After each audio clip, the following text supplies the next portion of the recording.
everybody. Happy Monday. Hello Kim, how are you doing? Hi Cecilia.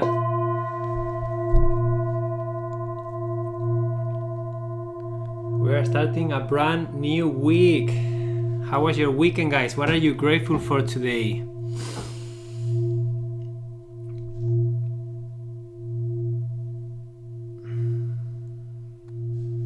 Hi Becca, how are you doing? You're grateful for your son. Happy afternoon from Germany. Cut your hair, Emilio. Yeah, my wife cut my hair and I shaved my face. It was about time.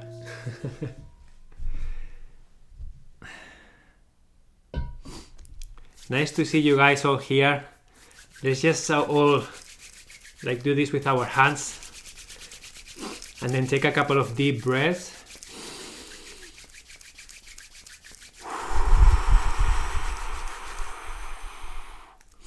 Just shake your hands like this. Really helps to move the energy. Grateful for the last weekend, sunny with lots of nature. Amazing, Christine. No more hippie, haha. It will come back, Cecilia, don't worry. It's a little bit too short for my taste, but it's fine. So I'm very excited today for today's session. Minimalism, yeah, I am decluttering my hair. Grateful for Insight Timer. Yeah, Marisa, me too. Very grateful to have a platform that allows us to be here. Are there any new people to my live session today? Any person who is the first time here with me? I'm always curious to know if there is someone. If yes, just say me. And I'm connecting from Canada. I'm originally from Barcelona, Spain, but I live in Canada. I lived here since 2012. And my mission in life is to make intentional living fun, simple, and available to every person on the planet. Okay? And today's topic, it's about this book. And I would like to know if you guys have heard of this book.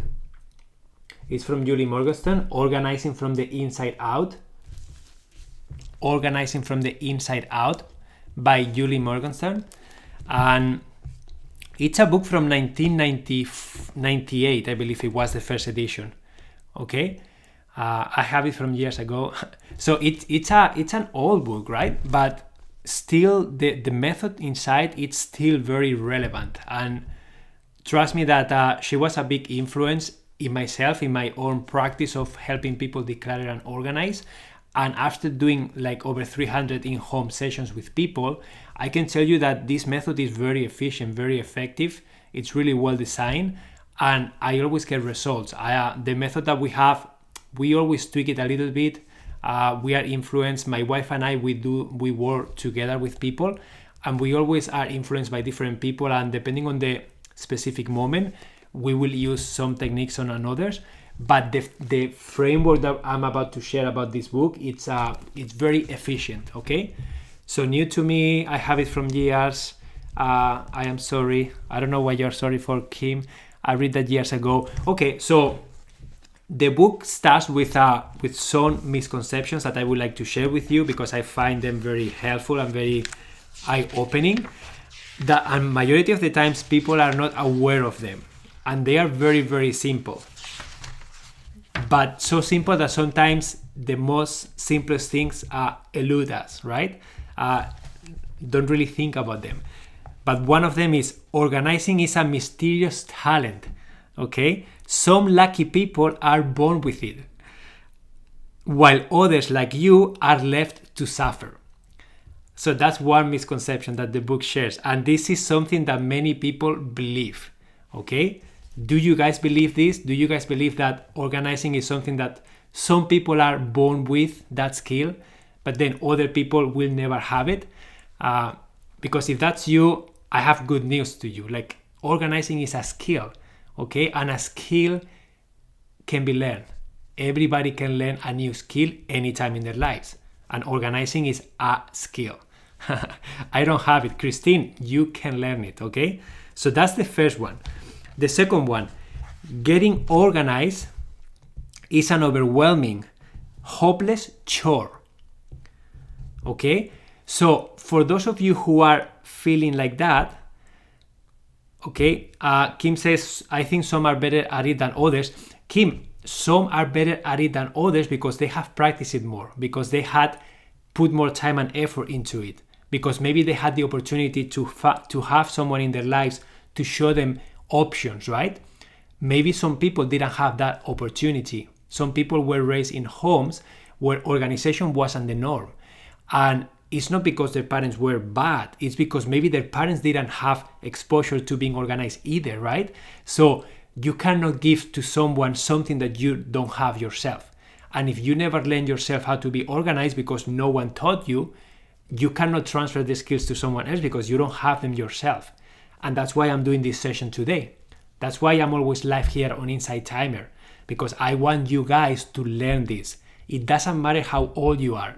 It doesn't matter how bad the situation is. Every present moment, it's an opportunity for you to start doing something different. Okay? You have helped me make it less daunting. Thank you, Cecilia. My mom and siblings are well organized, but not me.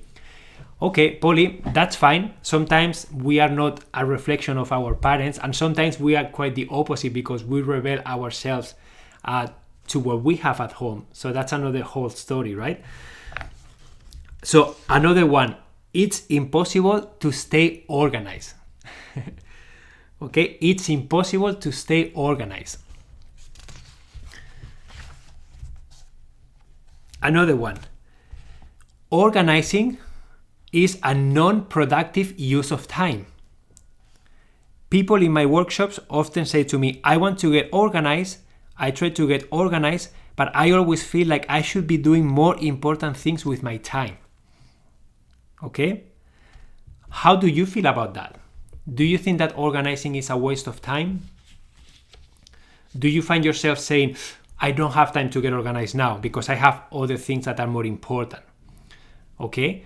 But then those things that are more important, maybe you are not doing them efficiently, maybe they are not flowing the way they are supposed to, maybe you are taking way more time than it's required because you didn't allow yourself time to reflect, to analyze the steps, and then to make it more efficient, right? And then if you repeat a task like that often, then you are wasting a lot of time. And it doesn't matter if you waste time or not. What really matters is how you feel, okay?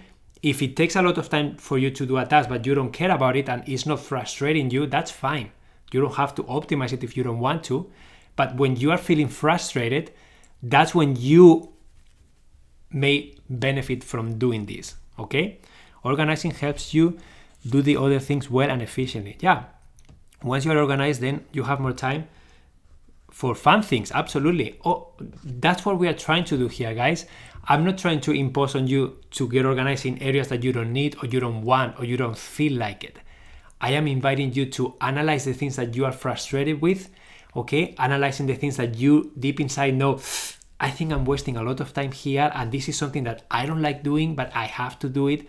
Like I have to cook my meals, I have to do my dishes, I have to do the laundry, I have to go to work, you have to do specific things in life if you cannot delegate them, if you cannot have someone to help you with them, okay? You do them yourself, but some things you love doing them, some things you just do them because they are maintenance, they are necessary things, okay?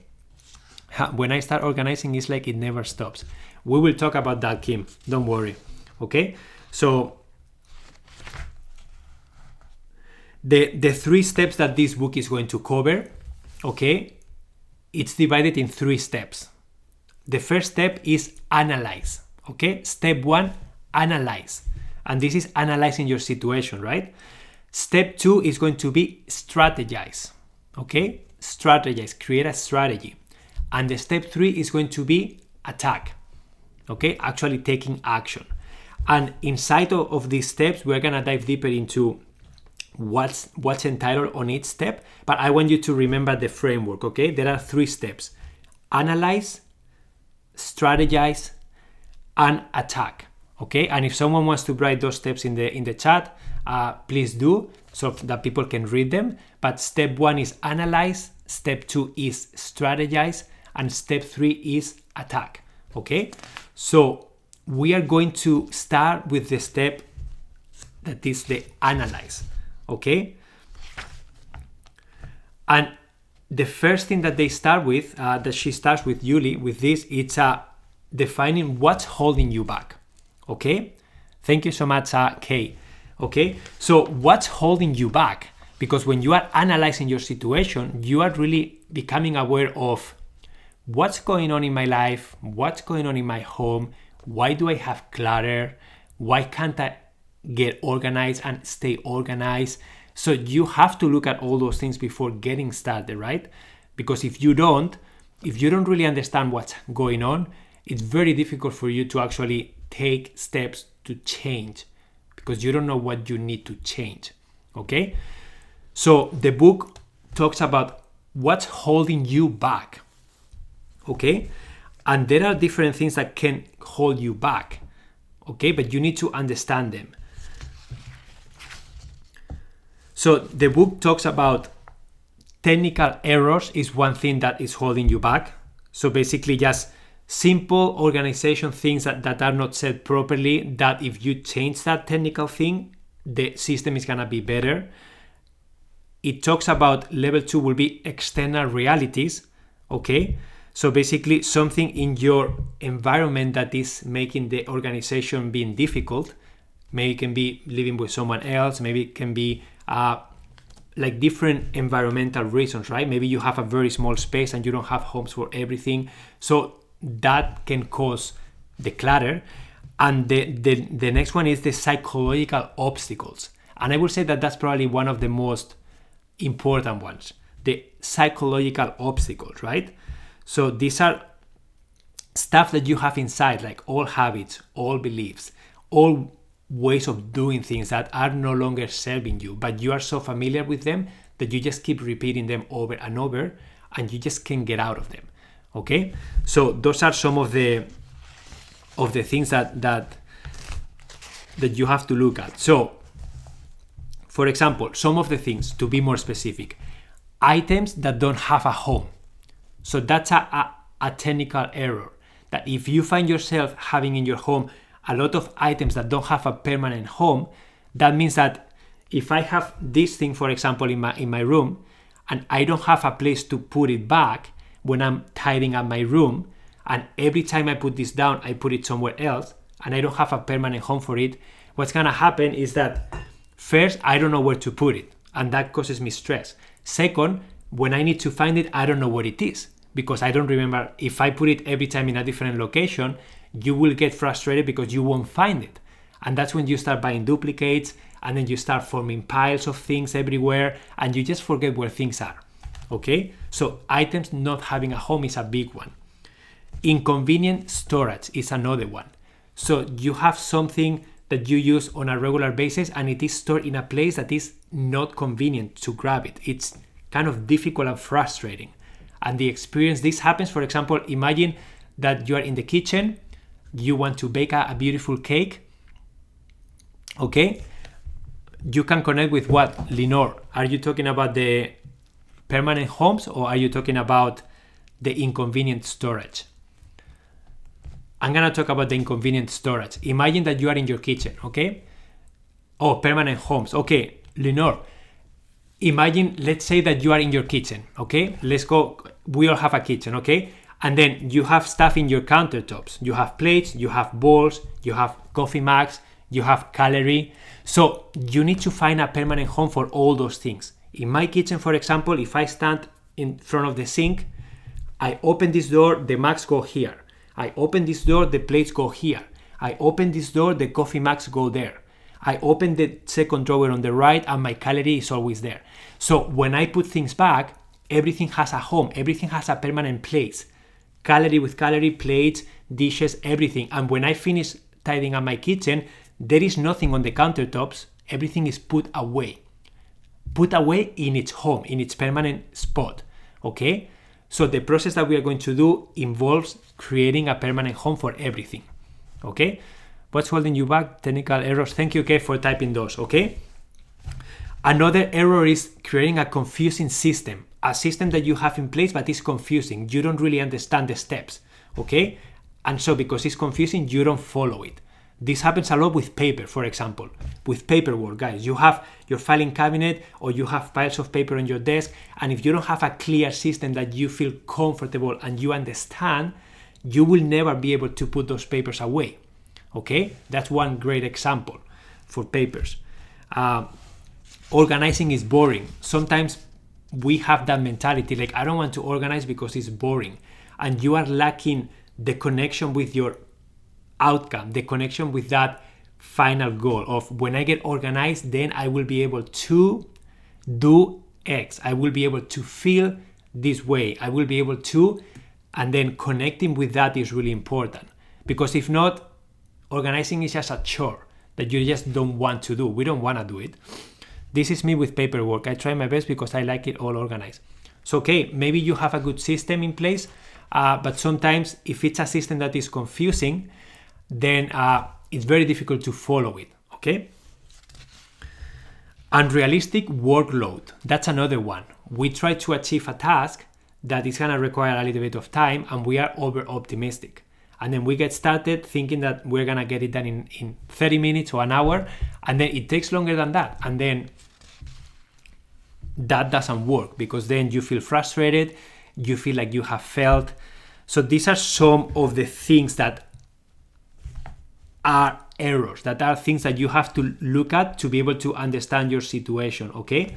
And then some of the psychological obstacles that I was talking about are, some people have a need for abundance, okay? A need for abundance because their physical items kind of show them who they are. They are their identity. Some other people like having the abundance because they need something to do, and that makes them feel in control. This is something that sometimes is difficult to understand, but a lot of the times some people are afraid of decluttering and organizing because when you are done, then what? I don't know if you guys are connecting with this, but some people are afraid of what's next because when they declutter and organize and everything is good, then they have to face the reality of, what am I supposed to do now? What's next for me? Okay?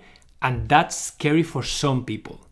And they decide to stay, they decide to self-sabotage themselves to stay in that mess, in that clutter, because it is familiar, because it gives them something to do, because it just feels right. And doing the work is scary because they don't know what's next for them. And they are afraid of the uncertainty of it. This is, some people feel that way, okay? Another one is conquistador of chaos. Some people enjoy doing the process. Some people enjoy going from a mess to a place of order. But then when they are finished, again, they lose their purpose and then they want to do it again. So the only way for them to do it again is to create another mess to do it again. And this is another cycle that some people go through. Another psychological obstacle is goals, unclear goals and priorities, okay? So this means that you get started with the process, but you are not clear about what do you expect from this process at the end of it, okay? So once you are finished, what are you hoping for? And if you don't have clear goals and priorities, what's gonna happen is that you're gonna get started, you're gonna put things out, and then you are going to have a hard time moving through the process because first, you won't be able to make confident decisions because you're going to be facing like, okay, I have this. Do I need it? I don't know. Do I want it? I don't know. So you need to have the clarity about, okay, I'm organizing my home because I want to be able to exercise. I want to be able to cook properly in my kitchen. I want to be able to tidy up really quickly. I want to be able to paint. I want to be able to, whatever that is for you. Once you have that clarity, that's when you can attack the clutter and make confident decisions, okay? I chase girls. Will it stop after meditating? I don't know what that means. So need to retreat, fear of losing creativity. So there are a lot of ones that she shares here in the book. Need for distraction is another one that Julie says that some people face. Disliking the space is another one. Sentimental attachment, I think that's a huge one for majority of us. You just are sentimentally attached to the things that you have, and you just don't know how to move forward. You don't know how to let them go. You are grieving because those items are triggering something on you, and it's very difficult to move through the process, okay? Yeah, sentimental attachment, I would say probably is one of the biggest ones for majority of the people, especially when we are talking about items that belong to family members that are no longer with us, and then we just hold them because we want to keep that person with us, those memories with us. And then when the volume of those items is big, it becomes a big problem because you don't have enough space to store them, okay? That attachment resonates loudly with me, Catherine. Yeah, we all have that, and sometimes it's very difficult to go through that. Okay, so these are some of the psychological obstacles that the book talks about, and it dives deeper into each of them. But I just find it very interesting, right, to like shine the light on all of them, because some of you may resonate with one, not with the other one, but some of you may think, wow, I never thought that I like creating order out of chaos, and when I am finished, I need to do it again. So if I don't have a mess, I won't be able to do that again, and then I will feel a little bit lacking purpose. So maybe you find yourself in that cycle, and maybe you have to explore different options, different things to do rather than decluttering that give you the same thrill, right? Again, everybody's going to be in a different situation, but it's important to share these things so that you can feel if that's you or if that's not you, okay? So there is a chapter about living or working with a disorganized person. And this is something that many of you may be facing, right? Living with someone that is not at the same level as you, meaning they don't care about organization, or they have clutter, but they are not backed by that clutter, and you are like frustrated with that clutter.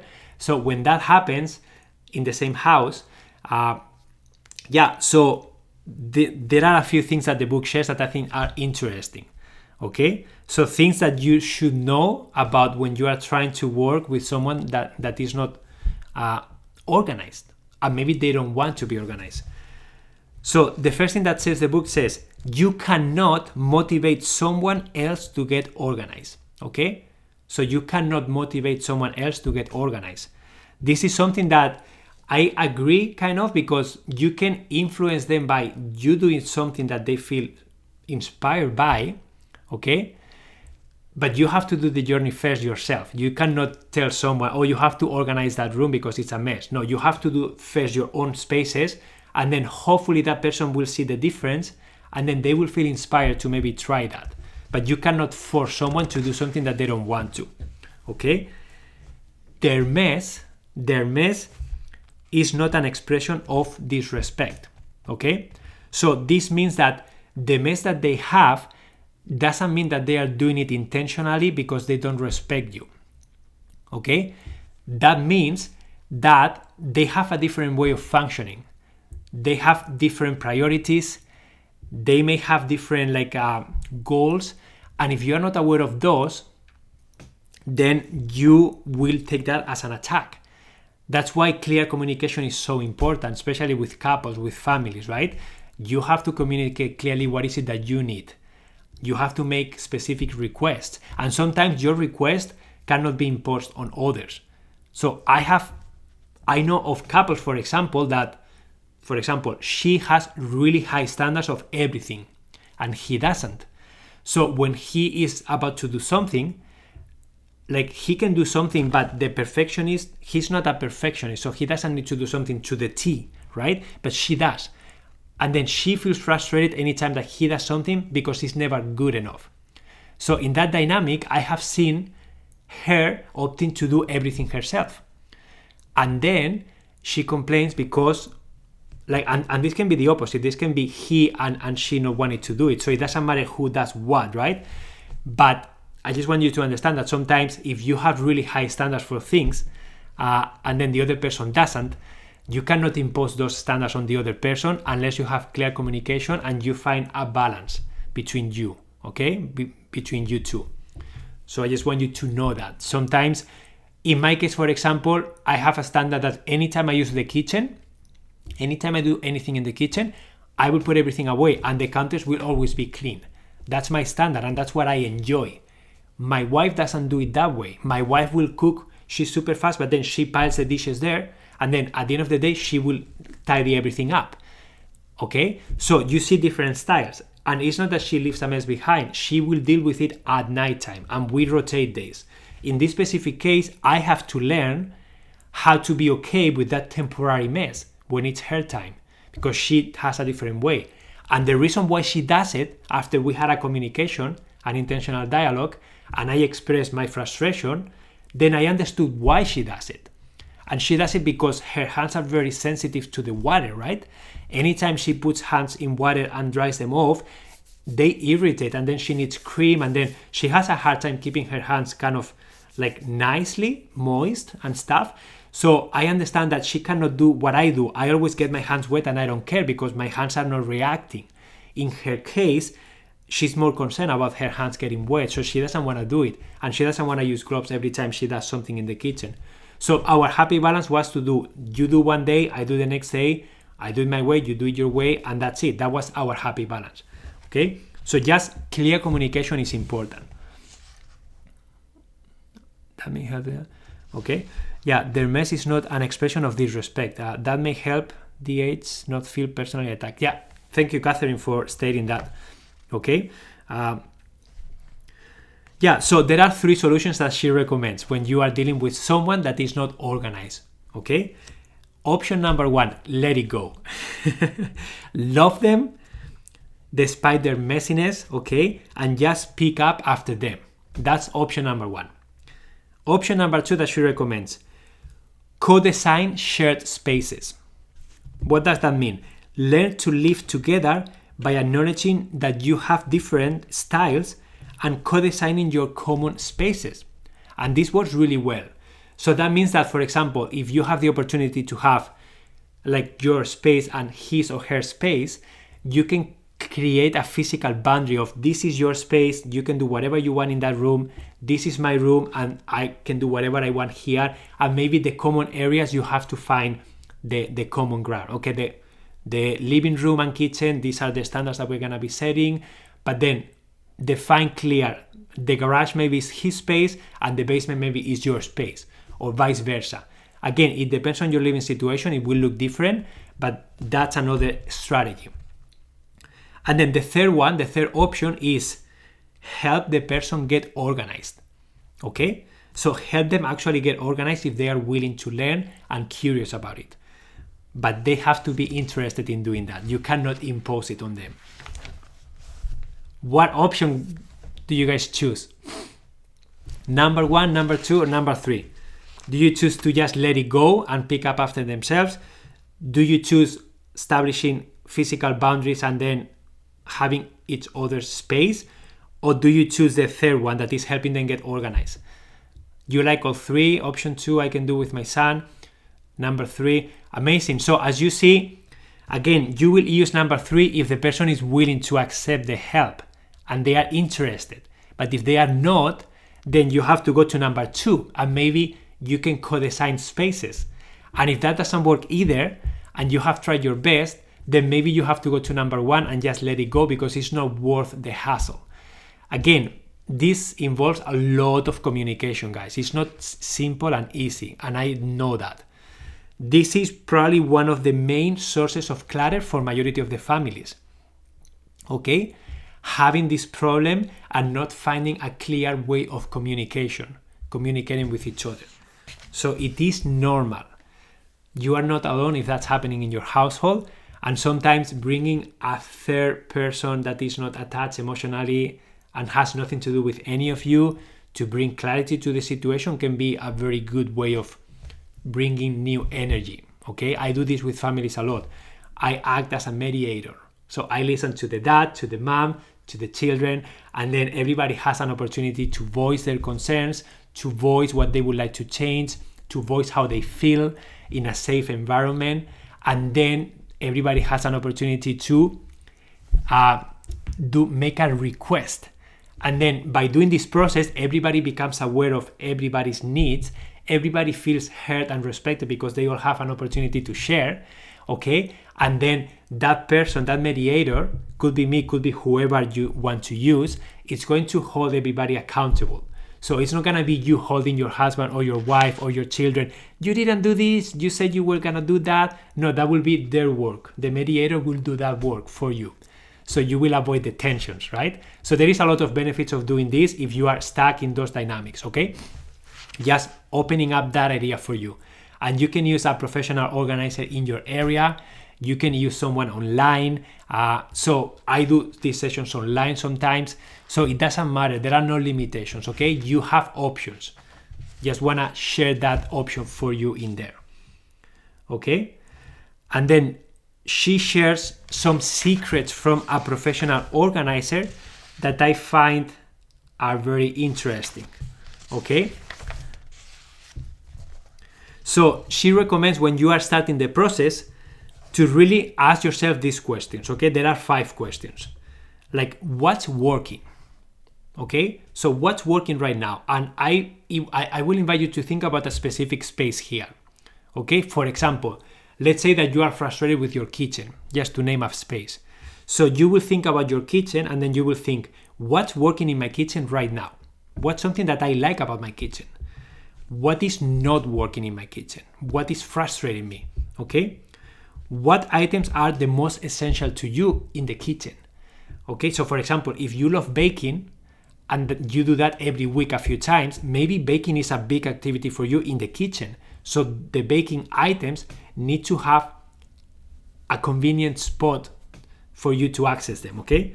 Why do you want to get organized? Again, the question, why do you want to get organized? In the case of the kitchen, you will ask yourself, why do I want my kitchen to be organized? What am I missing from it? How do I want to feel? What do I want to be able to do? Okay, always think about the final outcome. Are you trying to start a new diet? Are you trying to invite your family members to cook and you want to have a kitchen that is accessible and clear?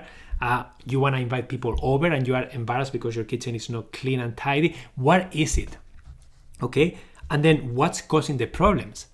Really reflecting about all the things that we have talked about until now. What is causing the problems? Is it lack of time? Is it lack of intention? Is it that you got 15 boxes from your parents and because they moved out and they downsized and you don't know what to do with them? What is the problem? Okay, really understand what the problem is, what's causing the clutter. Okay, how are you guys feeling? I see you a little bit quiet today. I don't see a lot of action. Questions, what is working? Thank you, Kay, for writing down everything. So far, how are you feeling? Like, what has been your biggest takeaway so much from these things? Remember, we are in the analyze step, on step number 1. We are trying to understand what's going on. Okay, what's going on?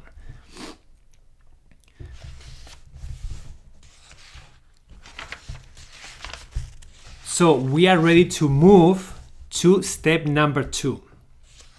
Okay? What is the name of the book to which you are referring?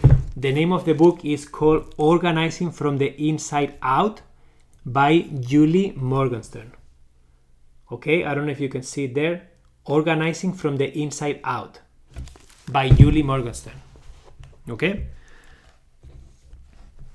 So the second step is to create a strategy, strategize, okay? So on this step, the book talks about a very cool concept that I totally agree with, and that is the kindergarten process, the kindergarten model. Do you guys know what I mean by the kindergarten model?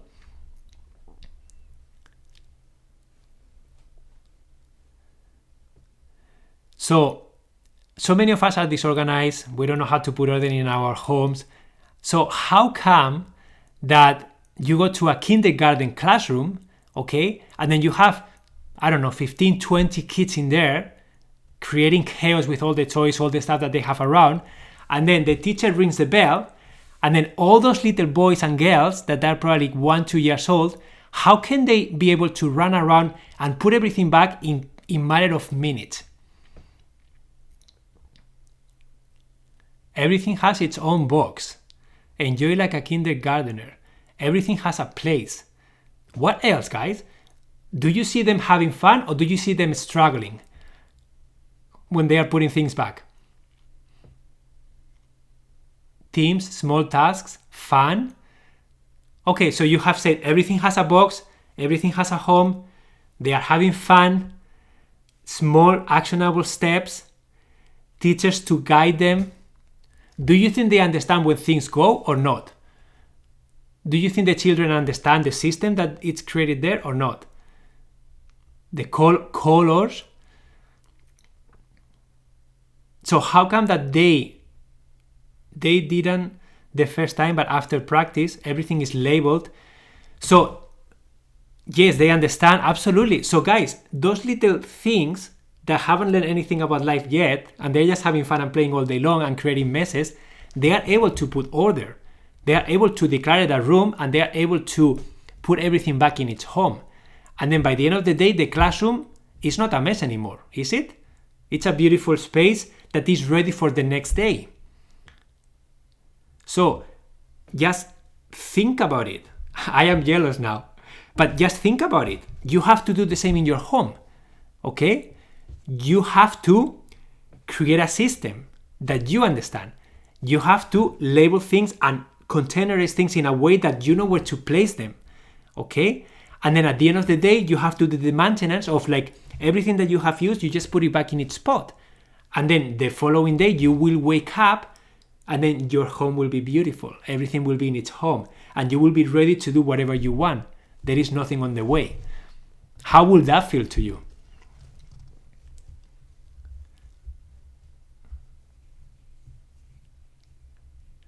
Oh, that makes it feel good.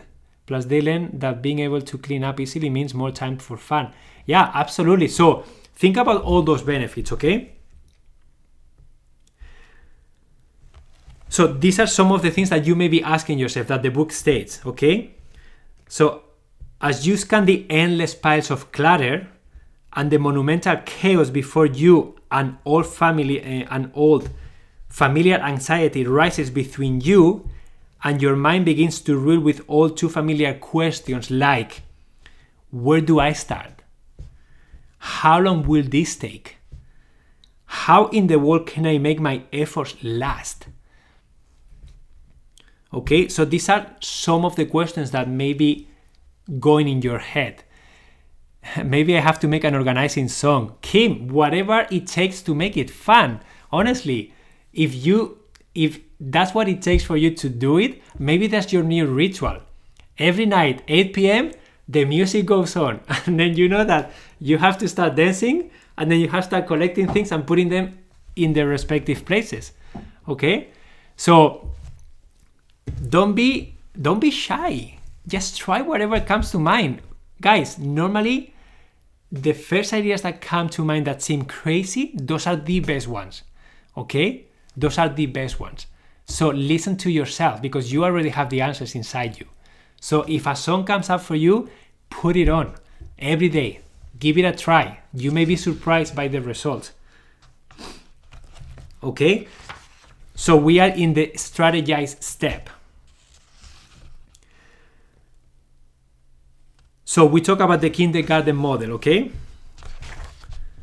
And this is a visual example of how the kindergarten model works, right? So what do you notice in this square? So you see that there are 6 squares in here in the book and illustrates different activities. Every activity has a specific name, and inside every activity, there are bullet points, a few bullet points of the things that you will need to facilitate those activities, right? For example, there is music. There is a music square. And they have record player, instruments, and the piano. There are a building block square. And inside that building blocks, they have blocks, they have miniature people, they have plastic animals, and they have storage crates. Okay? There is a dress-up square that they have a dress-up trunk, a hat tree, a mirror, and a shoe rack. they have a reading corner. There are rack, there is a bookshelf, and there is a rocking chair, and there are books. So you see what I mean? So you start thinking about, and guys, this is how I work with people, okay? I go into their homes, and then I have a peek at their space, and they are seeing chaos everywhere, right? They don't know how to move forward.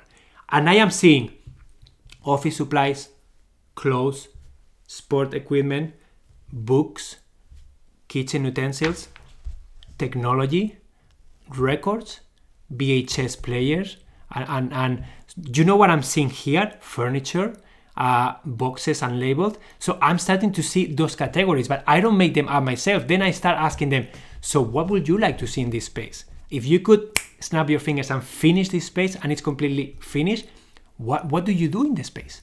How do you feel? What activities do you embrace in?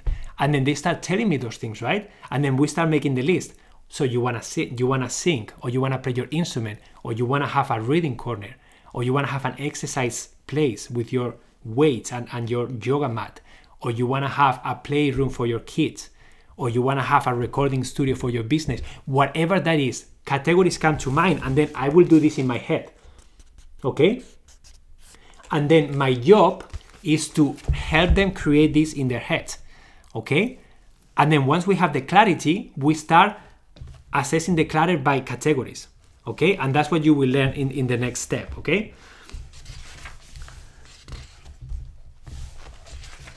So once you strategize, okay, you have to estimate the time, how long this is gonna take. And this is something that a lot of the times it takes a while for people to guess, because, so for example, it says, if you overestimate how long a project will take, okay, you are likely to procrastinate forever and never get started. So meaning, if you want to start and you say, I'm going to declutter my entire home, and it's gonna take me 3 months, how many of you are going to procrastinate that? Yeah, Fatima, I cut my hair. I know I look different. Okay, so if you overestimate how long that project is going to take, you will never get started because it's too big, it's too overwhelming, and you just don't know how to grasp it. You don't know how to get started, right? On the other hand, if you say, I will tackle this Saturday morning before I go to the beach, absurdly underestimates the amount of time that almost any organizing project will take.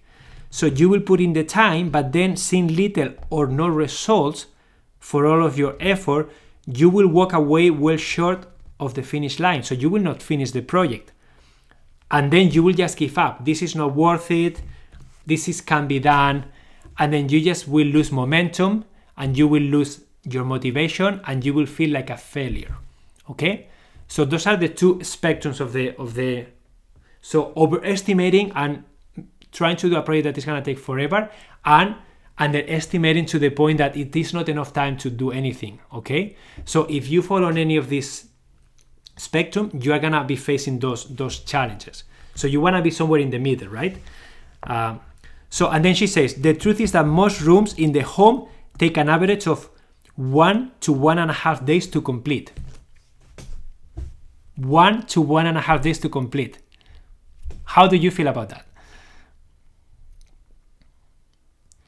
But it still doesn't work. So I know I have to take small steps, but still doesn't work. Kim, we can dive deeper into your specific project, but I'm gonna share the specific formula that she has for the physical space after, for the attack, okay? But it's very important that you understand what space are you doing, you understand your outcome, what kind of activities do you wanna do in there, and then how much time you are allowing yourself to do that.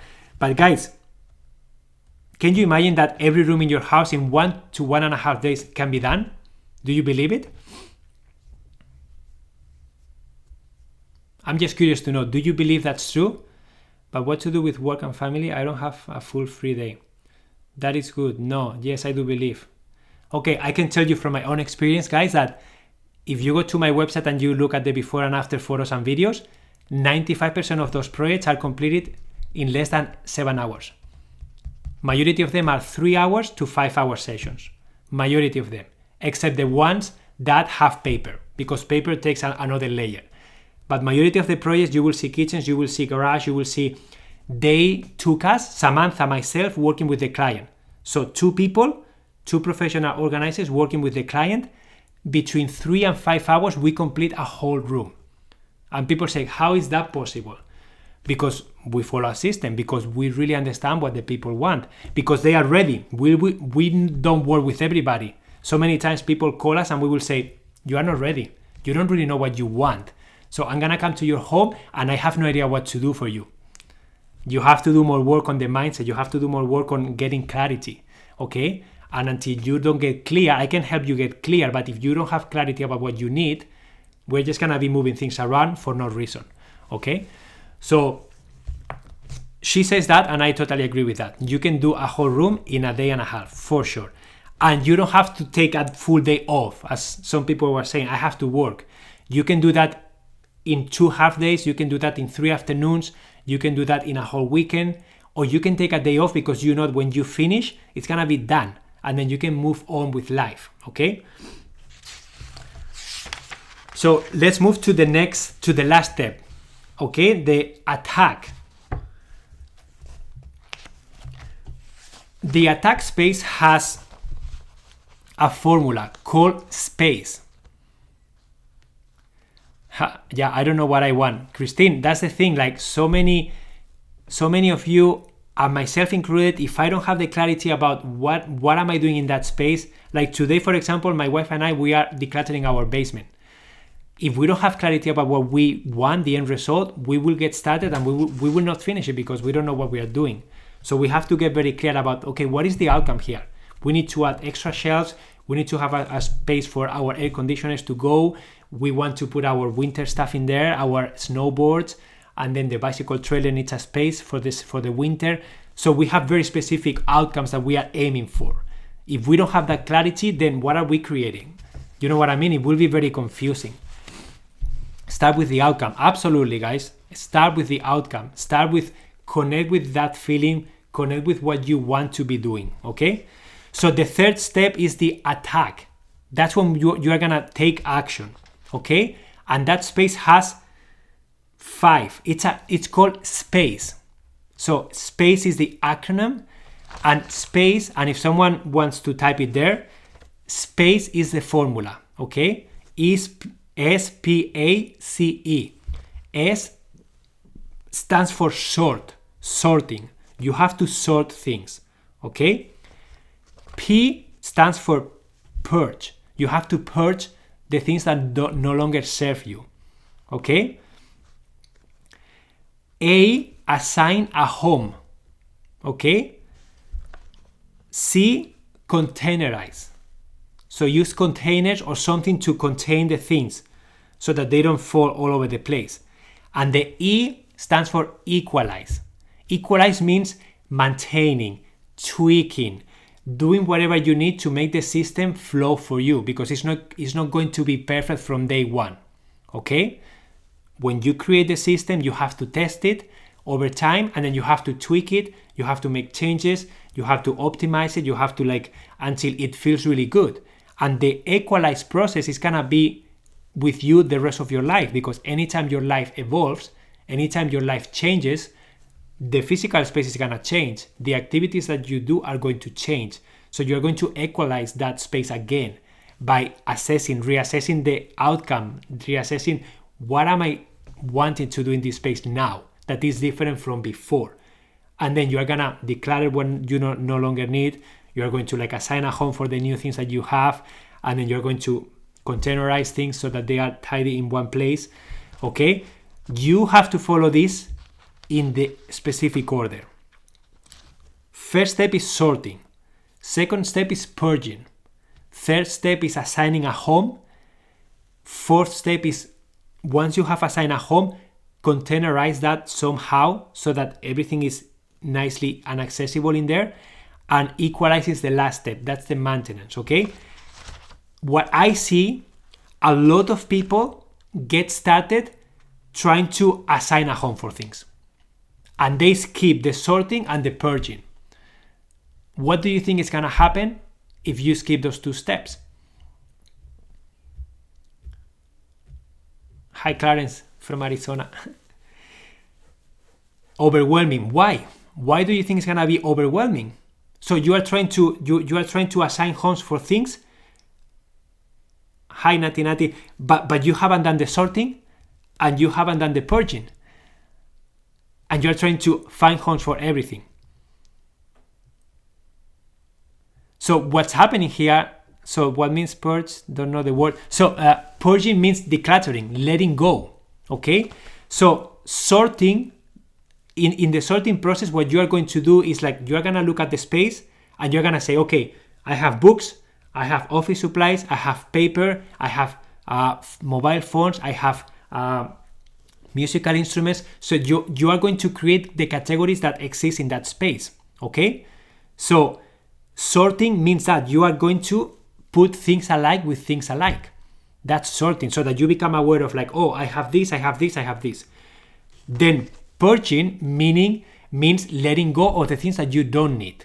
So if you have decided in that space that you want to have a reading corner and you have books, you are going to keep the books. But if you have exercise equipment that takes half of the room, but you don't want to exercise at home anymore because you go to the gym, then you need to purge of the exercise equipment because it no longer serves you and it's taking space away that you need for something else. So you have to let that go. Does it make sense? It can be the opposite. Maybe you want to exercise in that room and you no longer read at home and you don't need your books because you use the library system. So maybe you have to purge of the books because they no longer serve what you want to do in that room. Or maybe you move them to a different space in your home. Okay? So if you don't sort and you don't purge, you are going to be assigning homes for things that you don't need. You are going to have way too much stuff, okay? And then you are going to feel overwhelmed, and then you are going to give up.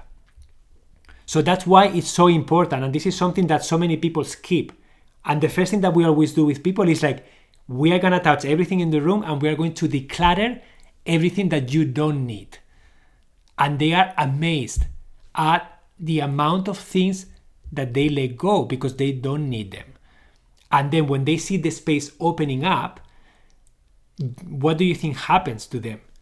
They start recognizing like, wow, like the space is starting to look really good. I'm starting to feel really well here. I'm starting to see my vision come true.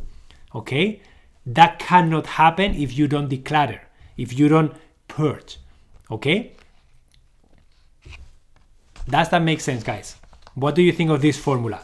Have you tried this formula? For those of you who are struggling with the decluttering process, have you tried this formula to the T?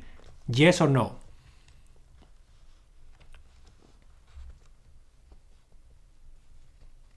No? Really good, thanks. No. Okay, everybody is saying no. Angela says yes, it works. So for all of you who are saying no, what are you doing next? Once we finish this session, and you are going to get started, not today or whenever you have the time to do the decluttering, what are you going to do next? What is your next actionable step? Sorting. Even before sorting. Remember that sorting is a part of the attack.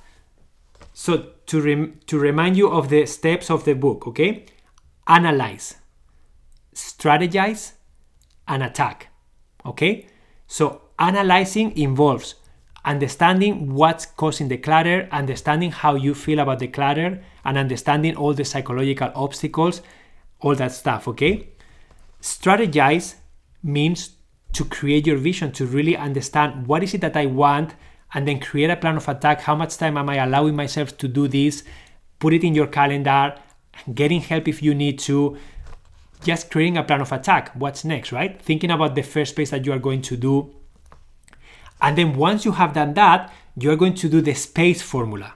You're going to sort, you're going to purge or let go, you're going to assign a home, you're going to containerize, and then you're going to equalize. You're going to maintain, okay?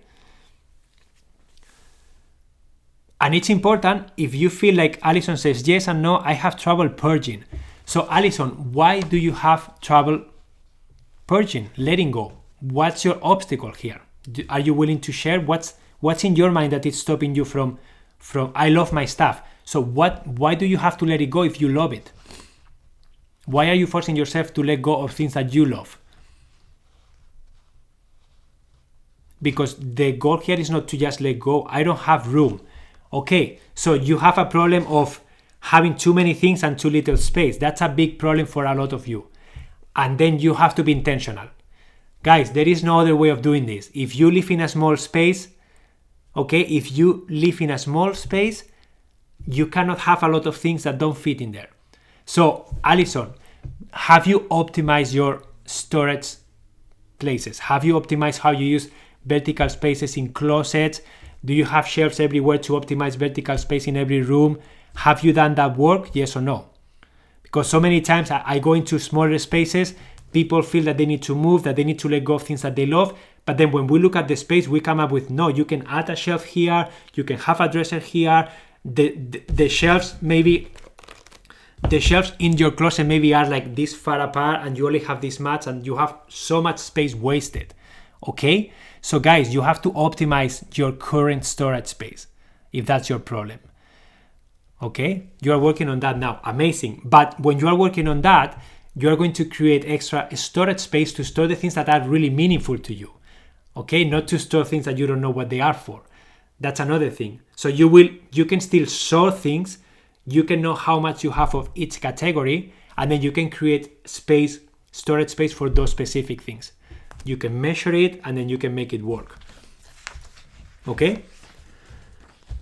So we are almost at the end of the session, and many of you are probably asking yourself, where do I start? And the book has some examples. Okay, the book goes through like so many examples that are very nice, but we don't have time to dive into all of them. But the book has some recommendations to know where to get started. Okay? The book says, pick the space.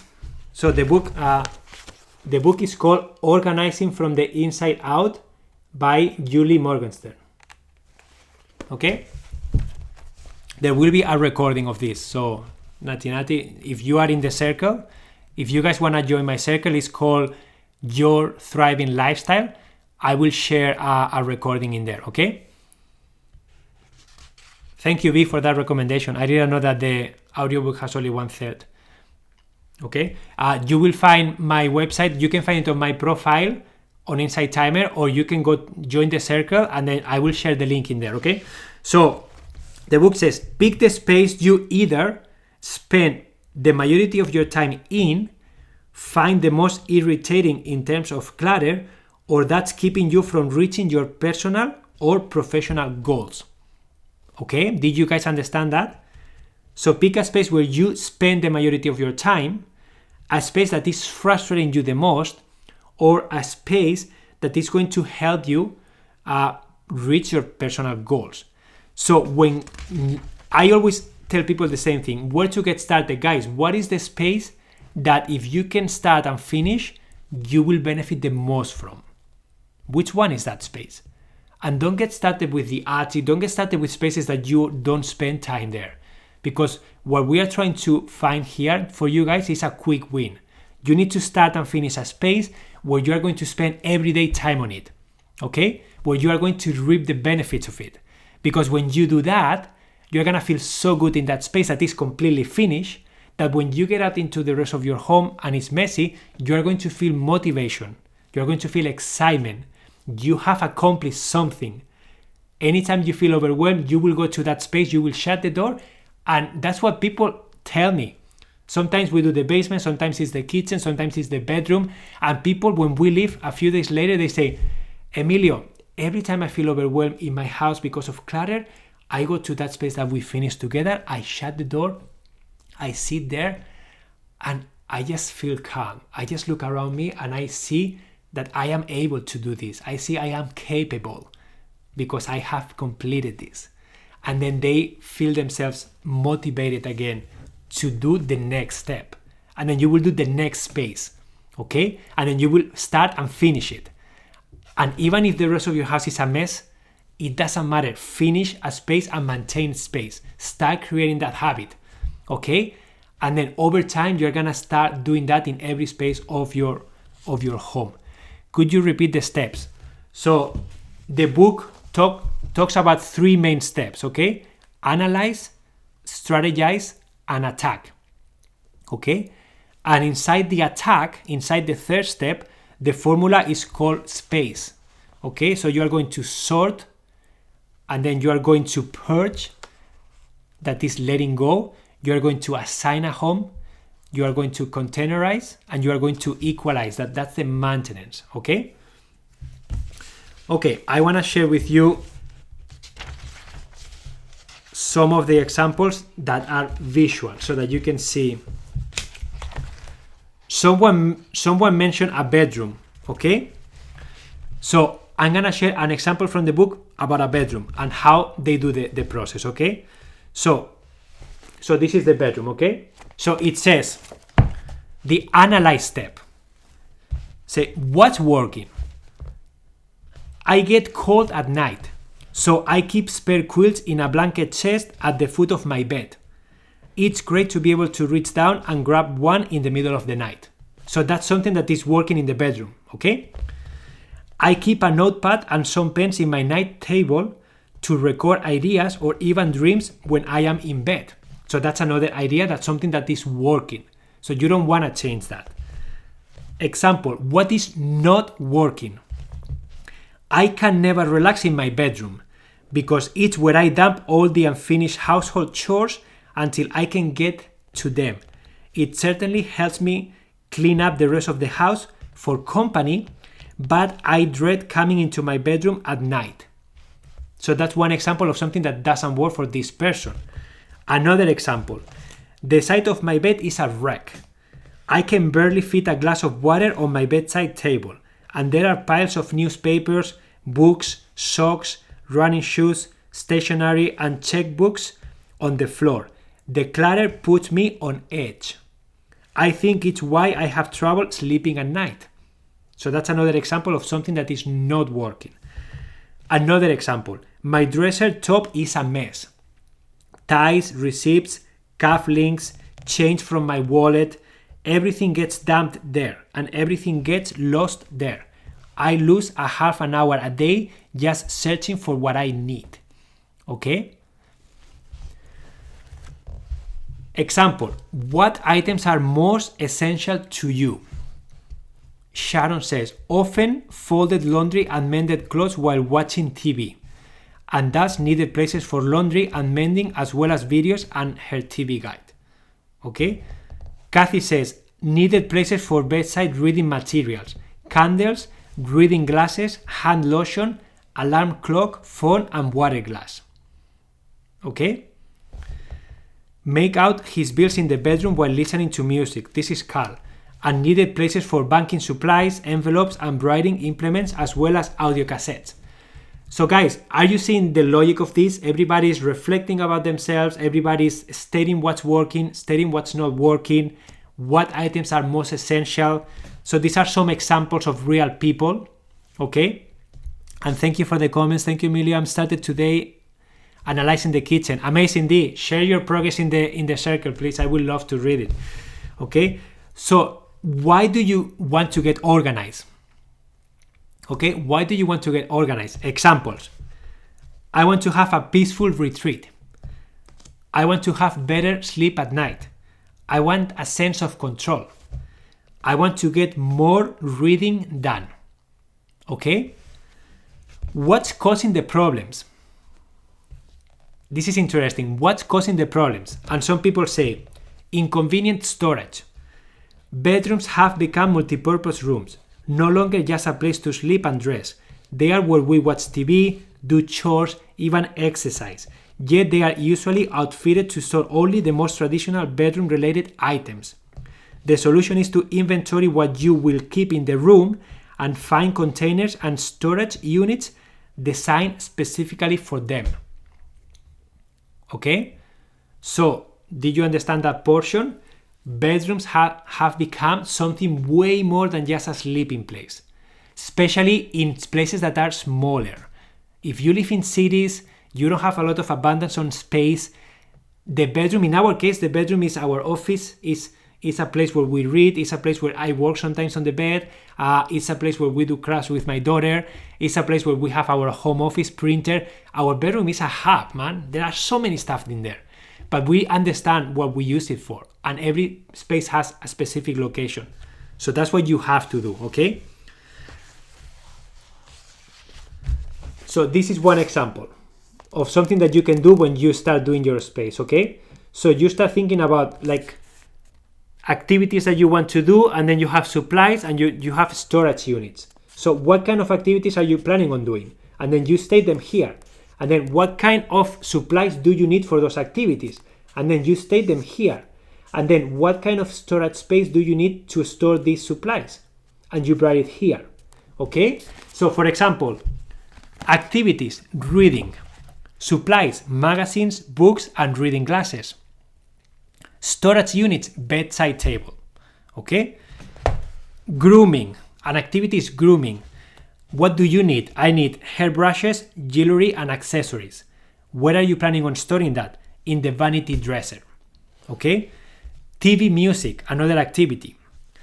What do you need? I need videos, CDs, audio tapes, TV guide, and remote controls, okay? And then where are you storing this? In a TV stand, okay? So as you see, sleeping. So I need to have spare blankets, I need to have pillows, and I need to have eye masks. Where are you storing that? In the closet, the spare blankets, and the pillows and the eye mask in the bedside table. Okay? And then paperwork. This person does paperwork in the bedroom, and there is nothing wrong with that.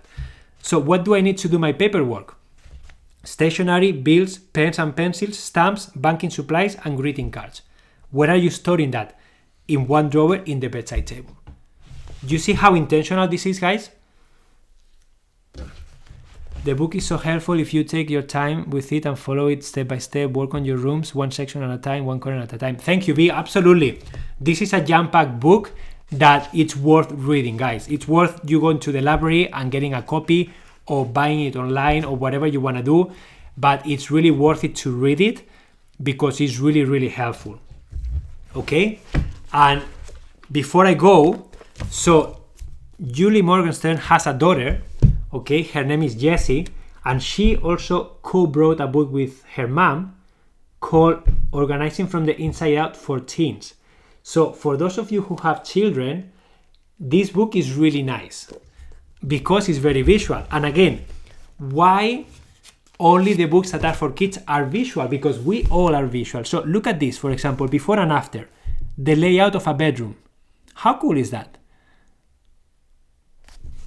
That's super cool, right?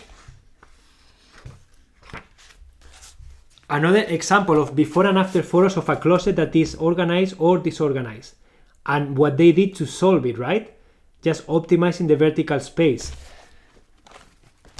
So it's just very nice to see sometimes, look at this visual way of doing your categories, okay?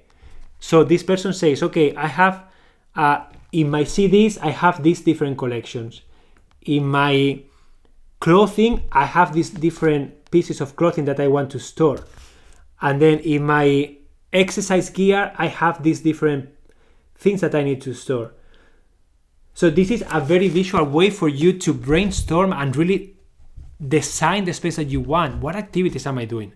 Oh, I want to exercise. So exercise. And then you start putting arrows. So what do I need to exercise? I need my yoga mat. I need my running shoes. I need a towel.